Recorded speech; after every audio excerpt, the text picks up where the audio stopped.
In this video, I'm going to show you how to fix component store has been corrupted on Windows 10 and Windows 11.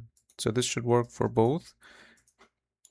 First, open command, so cmd, then right click and run as administrator, then click here, and then you have to write the following command from here, all of this, and then click enter, then just wait for it to finish.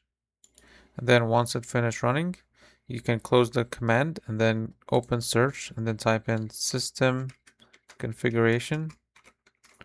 So it should show up like this. Click on it and then go to services.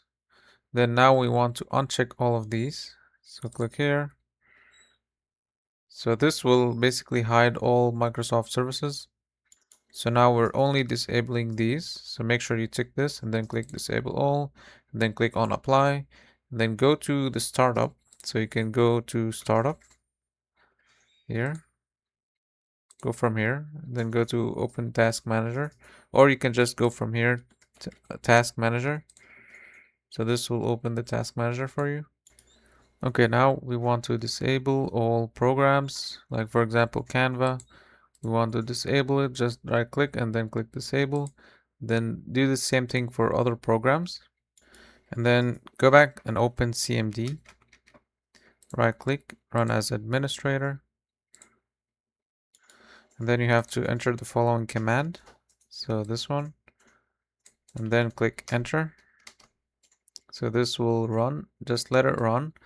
Once it finishes running, go ahead and restart your computer and this should fix your issue.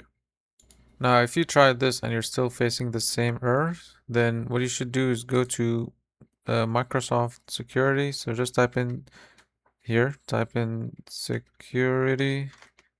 So you should see Windows Security. Click on it. And then you have to go to Virus and Threat Protection. Scroll all the way to the bottom. Click on Manage Settings. Scroll down. Then Add or Remove Exclusion. And then click yes, and then we're going to add an exclusion. Click add process, and then we're going to add this, and then click add. And now you can go ahead and restart your computer and this should fix your problem. Let me know in the comment section what if this fixes your issues. Please subscribe to the channel if you found this video helpful.